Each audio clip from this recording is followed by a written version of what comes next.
Hello दोस्तों, welcome to my YouTube channel superior study point. हम पढ़ रहे हैं लुसेंट की हिस्ट्री। ठीक है, भारत का इतिहास। ठीक है, भारत के इतिहास में हम पढ़ रहे थे प्राचीन भारत के बारे में। तो हम मतलब कि हमने जितने भी धर्म थे, शैव धर्म, वैष्णव धर्म, जैन धर्म, बौद्ध धर्म, इस्लाम धर्म, ईसाई धर्म, जितने भी अब तक के धर्म थे वो हमने धर्म अपने कंप्लीट कर लिए हैं। ठीक है, तो आज हम जो पढ़ेंगे, जो आज का हमारा टॉपिक है, वो टॉपिक है मगध राज्य का उत्कर्ष। ठीक है, आज से हम स्टार्ट करेंगे अपना मगध। ठीक है, तो मगध राज्य का उत्कर्ष और हर्यक वंश, आज हम ये दोनों टॉपिक इस क्लास में डिस्कस करेंगे। ठीक है, जो चैनल पर पहली बार आए हैं तो पहले चैनल को सब्सक्राइब कर लीजिए और वीडियो को लाइक कर दीजिए। ठीक है, और इसलिए चलिए क्लास स्टार्ट होने से पहले फटाफट से आप लोग चैनल को सब्सक्राइब और वीडियो को लाइक कर दीजिए। तो मगध, ठीक है, मगध राज्य का उत्कर्ष। तो हमारे पहले आप लोग ये बताइए कि जनपद कितने थे। हमने पढ़ा था लास्ट, ठीक है, कि जनपद हमारे कितने थे, तो 16 महाजनपद थे। कितने? 16। 16 महाजनपदों में से किस जनपद को लिया गया? मगध को लिया गया। ठीक, क्यों? उसका रीज़न अभी हम पढ़ेंगे डिटेल में कि मगध राज्य को क्यों लिया गया। तो चलिए आज की क्लास हम अपनी स्टार्ट करते हैं। तो मगध राज्य को लेने का, ठीक है, क्या इनका कारण था? जो पहला कारण था इनका, राजनीति शक्ति श्रृंखला। ठीक है, जो राजनीति शक्ति श्रृंखला है, ठीक है, श्रृंखला है, आप इन्हें श्रृंखला कर लेना। तो राजनीति शक्ति की श्रृंखला, वहाँ पे क्या थी? राजाओं का जो शासन होता था, मतलब कि लगातार मगध पे राजा क्या कर रहे थे? शासन करते जा रहे थे। ठीक है, पहले हर्यक वंश आया। ठीक, हर्यक वंश के बाद में फिर मतलब कि ऐसे करते करते आपके वंश आते चले गए। फिर हमारी बात थी शासकों की श्रृंखला। ठीक, मतलब कि राजनीति शक्ति की श्रृंखला थी और शासकों की श्रृंखला थी। तो चलिए स्टार्ट करते हैं हम अपना। तो पहले हम इसके बारे में पढ़ते हैं कि कौन से वंश आए, ठीक है, मगध राज्य पर। फिर उसके बाद में उस कितने कितने किस किस राजाओं ने, मतलब कि एक वंश में उनके कितने कितने वंशजों ने उस मगध राज्य पर राज किया था। तो पहला जो है हमारा हर्यक वंश। ठीक है, सबसे पहले मगध राज्य पे किसने मतलब कि शासन किया था? तो हर्यक वंश ने। हर्यक वंश में सबसे पहले बिंबिसार, फिर उसके बाद में अजात शत्रु, अजात है ये त है, ठीक है, अजात शत्रु, उदयन और नागदशक, इन चारों राजाओं ने क्या करा था? मगध राज्य पर शासक किया था। ये चारों किसके हैं? ये चारों हर्यक वंश के ही हैं। ठीक है, उसके बाद में फिर शिशुनाग वंश आया। शिशुनाग वंश में शिशुनाग ने शासन करा। फिर कालाशोक, ठीक है, शिशुनाग वंश में कौन थे? शिशुनाग और कालाशोक, इन दोनों ने मगध पर राज करा। फिर उसके बाद में नंद वंश आया। नंद वंश में महापद्मानंद थे, ठीक है, फिर थे घनानंद, इन दोनों ने नंद वंश, मतलब कि नंद वंश के हैं ये दोनों, इन दोनों ने मगध पर क्या करा? इन्होंने शासन करा। ठीक है, उसके बाद में आता है कि शासन इन्होंने करा। यहाँ पे क्या था? भौगोलिक कारण था भाई, मगध राज्य पे शासन करा हर्यक वंश ने और आपका नंद वंश ने। ठीक है, तो इन लोगों ने मतलब कि जो शासन करा, तो कैसे करा इन्होंने? मतलब कि इसमें कुछ तो उन्होंने देखा होगा ना कि भाई इन्होंने 16 जनपदों में से ही मगध को ही क्यों चुना। तो उसके रीज़न थे भौगोलिक कारण, जैसे कि लौह अयस्क भंडार। तो सबको ये चीज़ पता होनी चाहिए कि मगध में लौह अयस्क की बिल्कुल भी कमी नहीं थी। ठीक है, जब वहाँ पर लौह अयस्क की कमी नहीं थी तो वहाँ क्या होने लग गए? हथियार खूब बनते थे। जब लोहे लोहे की कमी नहीं होगी तो वहाँ पर हथियार भी काफ़ी बनेंगे। जब हथियार बनेंगे तो राजाओं को क्या चाहिए भाई? लड़ने के लिए, युद्ध करने के लिए उनको हथियार की ज़रूरत पड़ती रहती है और उनको हथियारों की ज़्यादा ज़रूरत थी। और मगध पे क्या था? वहाँ पे लौह अयस्क भंडार थे, वहाँ पर लोहे की कोई कमी नहीं थी। फिर दूसरा, वहाँ पे हाथियों की उपलब्धता, वहाँ पे हाथियों की भी कमी नहीं थी, वहाँ पे हाथी भी बहुत थे। ठीक है, जब उनको क्या, पहले तो लोहे हथियार बनाने के लिए, दूसरा हाथी किस चीज़ के लिए? युद्ध लड़ने के लिए उनको हाथियों की ज़रूरत थी। तो उन्होंने ये दोनों चीज़ देखी और मगध पर क्या नाम है? शासन करने लग गए। फिर उसके बाद में यहाँ पे आर्थिक क्षेत्र, ठीक है, यहाँ का जो आर्थिक क्षेत्र था, आर्थिक क्षेत्र कैसा था यहाँ का, समृद्ध था, ठीक है। समृद्ध मतलब यहाँ पे जो भूमि थी वहाँ की, वहाँ पे उपजाऊ भूमि थी, ठीक है। जब उपजाऊ भूमि होगी तभी तो वहाँ पे खेती वगैरह सब अच्छे से होगा, ठीक है। तो यहाँ पे जो आर्थिक क्षेत्र था वो भी समृद्ध था, यानी कि यहाँ की भूमि उपजाऊ थी। उपजाऊ भूमि क्यों थी? क्योंकि मगध राज्य किन दो नदियों के बीच में पड़ता है, गंगा नदी और सोन नदी, इन दोनों राज्य के बीच में पड़ता है आपका मगध, ठीक है। उसके बाद में फिर एग्जाम में क्वेश्चन आ जाता है कि मगध किन दो नदियों के बीच पड़ता है, तो गंगा और सोन नदी के बीच में पड़ता है मगध, ठीक है। फिर उसके बाद में आपका है तकनीकी, ठीक है। तो तकनीक, वहाँ पे जो तकनीक थी, तो वहाँ पे कौन थे, अजात शत्रु थे, ठीक है। अजात शत्रु ने क्या करा था,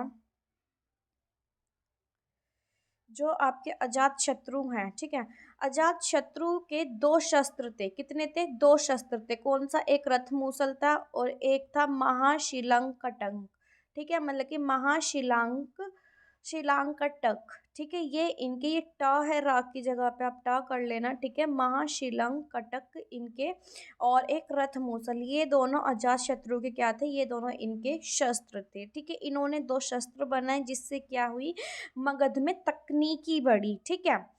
उसके बाद में आपको यहाँ तक का तो क्लियर हो गया होगा कि मतलब कि वहाँ पे मगध पर शासक क्यों आए थे, क्योंकि उनको क्या क्या देखने को मिला था, वहाँ पे राजनीतिक शक्ति की श्रृंखला अच्छी थी, वहाँ शासकों की श्रृंखला थी, एक के बाद एक राजा वहाँ पे क्या कर रहे थे, शासन कर रहे थे। फिर वहाँ पे हर्यक वंश आया, हर्यक वंश में बिंबिसार, अजातशत्रु, उदयन और नागदशक, इन चारों ने मिलकर राज करा मगध पे। फिर उसके बाद में शिशुनाग वंश आया, शिशुनाग वंश में शिशुनाग और काला अशोक ने मिलकर राज करा। फिर नंद वंश आया, नंद वंश के बाद में महापद्मानंद और घनानंद, इन दोनों ने मिलके करा। फिर भौगोलिक कारण भी मैंने आपको बताया, वहाँ पे लोहा इसकी कमी नहीं थी, वहाँ पे भंडार थे और हाथियों की भी उपलब्धता वहाँ पे काफ़ी अच्छी थी। और वहाँ की जो आर्थिक क्षेत्र था वो समृद्ध था, उपजाऊ भूमि थी। जो मगध है वो गंगा और सोन नदी के बीच में है, तो उपजाऊ भूमि होना तो मतलब कि जाहिर सी बात है कि वहाँ पे उपजाऊ भूमि होगी होगी, क्योंकि नदियों के बीच में हमारा मगध है। फिर वहाँ पे तकनीकी, अजातशत्रु ने तकनीकी अपने दो शस्त्र बनाए, रथ मूसल और महाशिलांकटक, ठीक है, ये उन्होंने दो शस्त्र बनाए थे। तो उसके बाद में आपको ये बेसिक नॉलेज पता चल गया कि मतलब कि मगध राज्य का उत्कर्ष हुआ कैसे हुआ। अब हम पढ़ते हैं हर्यक वंश के बारे में, ठीक है। बारी आती है हर्यक वंश की, ठीक। तो हर्यक वंश, अब हर्यक वंश है, तो अब हर्यक वंश में सीधा जो आपका क्या नाम है, एकदम से बिंबिसार मतलब कि नहीं संस्थापक थे, एकदम से बिंबिसार ने मगध पर कब्जा नहीं करा था, उन्होंने मगध पर मगध के पहले संस्थापक बिंबिसार नहीं थे, ठीक है। जो पहले मगध के बिंबिसार वो संस्थापक थे वो कौन थे, वो थे बृहद्रथ थे। कौन थे? मगध के जो पहले संस्थापक थे वो बृहद्रथ थे, जिन्होंने सबसे पहले मगध राज्य पर क्या करा था, राज किया था।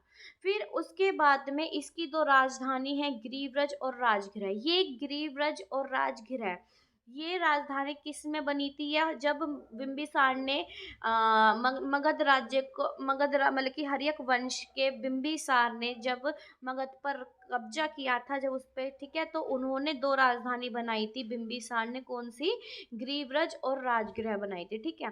तो अगर एग्जाम में आपका क्वेश्चन ये आता है कि हर्यक वंश के संस्थापक, तो आप हर्यक वंश का संस्थापक बिंबिसार को ही बताएंगे, ठीक है। फिर उसके बाद में नाम मतलब कि बिंबिसार का उपनाम था एक, क्या था, श्रेणिक, बिंबिसार का एक उपनाम था। क्या नाम था बिंबिसार का, एक श्रेणिक उपनाम था बिंबिसार का। इनका प्रिय हाथी था जिसका नाम था सैनाग। क्या नाम था, सैनाग था। फिर राजवैद्य थे यहाँ पे, ठीक है। राजवैद्य कौन थे, जीवक थे। कौन थे यहाँ पे, जीवक राजवैद्य थे। इन्होंने दो जनों की सेवा की थी। कितने जनों की, जीवक ने कितने जनों की सेवा की थी, दो जनों की। एक महात्मा बुद्ध की सेवा की थी और एक अवंती के राजा चंद्र प्रघोत की सेवा की थी। महात्मा बुद्ध को क्या हुआ था, इनको बुखार हुआ था, तो इन्होंने इनका इलाज किया था। और अवंती के राजा चंद्र प्रघोत को क्या हुआ था, पांडु रोग हुआ था, जिसको पीलिया कहा जाता है, ठीक है। तो जीवक ने इन दोनों को ठीक किया था, ठीक है, इनका इलाज किया था। फिर उसके बाद में है बिंबिसार ने बृहदत्त को हराकर अंग को जीता था। तो बिंबिसार ने किसको, बृहदरथ को हराकर किसको जीता था, अंग राज्य को जीता था। क्लियर यहाँ तक आप लोगों को। उसके बाद आता है बिंबिसार ने राज्य का विस्तार कैसे करा अपना। भाई बहुत लोग करते हैं कि दूसरे मतलब कि एक राज्य से दूसरे राज्य में लड़ाई करते हैं, युद्ध होता है, उसके बाद में उस पर आक्रमण करते हैं, अपना कब्जा अपना दबदबा बना लेते हैं वहां पे जाके। पर बिंबिसार ने ऐसा नहीं करा था। उन्होंने क्या करा था कि उन्होंने वैवाहिक संबंध बनाए। ठीक है, वैवाहिक संबंध बनाए। तो बिंबिसार ने कितनी शादियां की थी, 3 शादियां की थी। कितनी, 3 शादियां की थी बिंबिसार ने। ठीक है, उन्होंने वैवाहिक संबंध से, ठीक है, मतलब कि बड़े प्यार से और राज्यों को अपने राज्य अपने कब्जे में उन्होंने किया था। तो कौशल नरेश जो उनकी पहली बीवी थी, कौशल नरेश प्रसेनजित की बहन थी महाकौशला। इनकी पहली बीवी का नाम क्या था, महाकौशला। कौशल नरेश की क्या थी, बहन थी। ठीक है, उसके बाद में वैशाली की चेतक की, ठीक है, वैशाली राज्य की थी चेतक की पुत्री, जिनका नाम, इनकी दूसरी बीवी का क्या नाम था, चेलना। ठीक है, फिर मद्र, मद्र कहाँ पर है, पंजाब में है। मद्र की राजकुमारी थी जिनका नाम था क्षेमा। क्लियर यहाँ तक आपको। बिंबिसार की कितनी बीवियां थी, 3 बीवियां थी। इनकी 3 शादी हुई थी। एक कौशल की, मतलब कि कौशल राज्य से महाकौशला, और वैशाली राज्य से चेलना, और मद्र यानी कि पंजाब राज्य से क्षेमा। ठीक है, इनकी 3 थी। फिर उसके बाद में बृहदरथ की क्या हो जाती है, हत्या। बृहदरथ की हत्या किसने की थी, अजात शत्रु ने की थी। अजात शत्रु कौन थे, बृहदत्त कह रही हूँ, बिंबिसार। ठीक है, बिंबिसार की जो हत्या हुई थी, ठीक है, किसने की थी बिंबिसार की हत्या, अजात शत्रु ने की थी। और अजात शत्रु कौन थे, बिंबिसार के बेटे थे अजात शत्रु। ठीक है, अजात शत्रु कौन थे, बिंबिसार के बेटे थे, और बिंबि अजात शत्रु ने ही अपने पिता की हत्या की थी। क्लियर यहाँ तक आपको। उसके बाद में अजात शत्रु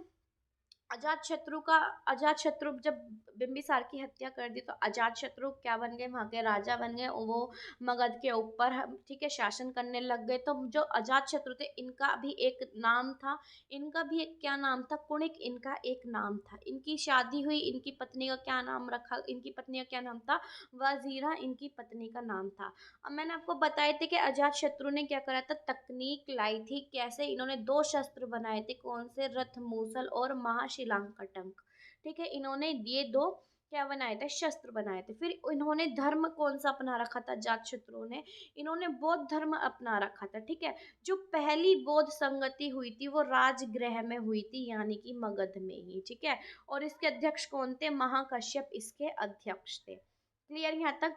फिर एक नोट है आपके लिए, वैशाली को जीता वर्षकार की सहायता से। ठीक है, तो जो अजात शत्रु थे, अजात शत्रु ने वैशाली राज्य को जीता था वर्षकार की सहायता से। क्लियर यहाँ तक। फिर अजात शत्रु की भी क्या हुई, हत्या हो गई। अब इनकी हत्या किसने की, उदयन ने की। उदयन कौन थे, अजात शत्रु के बेटे थे। बिंबिसार के बेटे कौन थे, अजात शत्रु, इन्होंने अपने पिता को मारा। फिर इनकी हत्या किसने की थी, उदयन ने, और उदयन ने अपने पिता को मारा, अजात शत्रु को। ठीक है, फिर हर्यक वंश को क्या कहा जाने लग गया, पितृ हत्या वंश के नाम से भी हर्यक वंश जाना जाता है, क्योंकि अपने पिता की हत्या करने के बाद में ये क्या करते हैं, फिर उस राज्य पे शासन करना स्टार्ट कर देते हैं। क्लियर यहाँ तक आप लोगों को। फिर जब अजात शत्रु की हत्या हो गई, उदयन ने उनकी हत्या कर दी अपने पिता की, तो फिर उदयन का शासन चला।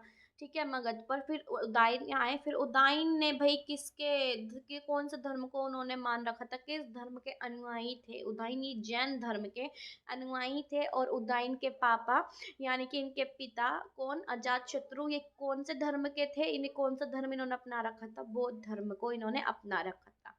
क्लियर यहाँ तक।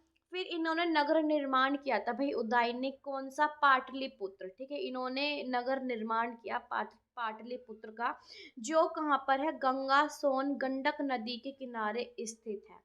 क्लियर आपको। फिर उसके बाद में हर्यक वंश का जो अंतिम शासक था कौन था, नागदशक हर्यक वंश का अंतिम शासक बना था। ठीक है, तो ये था आपका आज का, मैंने आपको बताया मगध का उत्कर्ष और हर्यक वंश। तो आज हमारा मगध का उत्कर्ष और हर्यक हर्यक वंश का टॉपिक जो था आज हमारा कंप्लीट होता है। इसके बाद हम जो नेक्स्ट क्लास में जो हम पढ़ेंगे शिशुनाग वंश और आपका नंद वंश, इनके बारे में हम पढ़ेंगे, ठीक है। फिर हमारा मौर्य साम्राज्य का टॉपिक स्टार्ट हो जाएगा। तो आपको वीडियो कैसी लगी, क्लास कैसी लगी, लाइक करें, कमेंट करें, और वीडियो और चैनल जिसने अभी तक सब्सक्राइब नहीं किया है चैनल को सब्सक्राइब करें और वीडियो को ज़्यादा से ज़्यादा शेयर करें। मिलते हैं हम अपनी नेक्स्ट क्लास में।